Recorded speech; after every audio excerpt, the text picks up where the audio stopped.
با فیض و به احسانش ماهی رمضان آمد، با رزق فراوانش ماهی رمضان آمد.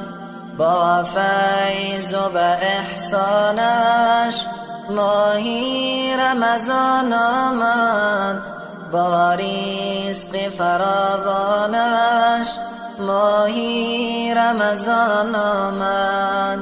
زین امر خداوندی سر پیچ مکن هرگز، زین امر خداوندی سر پیچ مکن هرگز. ای بنده به فرمانش ماهی رمضان آمد، ای بنده به فرمانش ماهی رمضان آمد. بگشاد در جنت دوزخ درش بسته، بگشاد در جنت دوزخ درش بسته.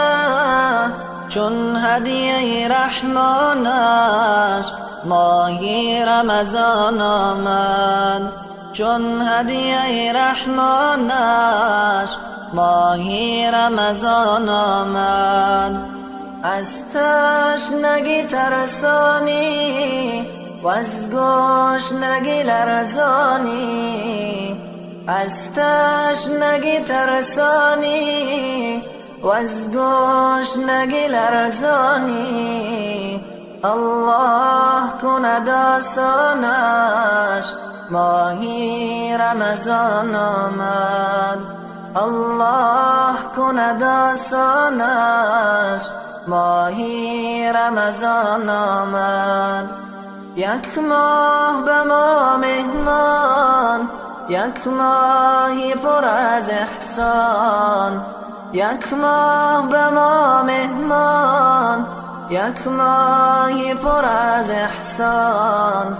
من مای پشیمانش ماهی رمضان آمد، من مای پشیمانش ماهی رمضان آمد.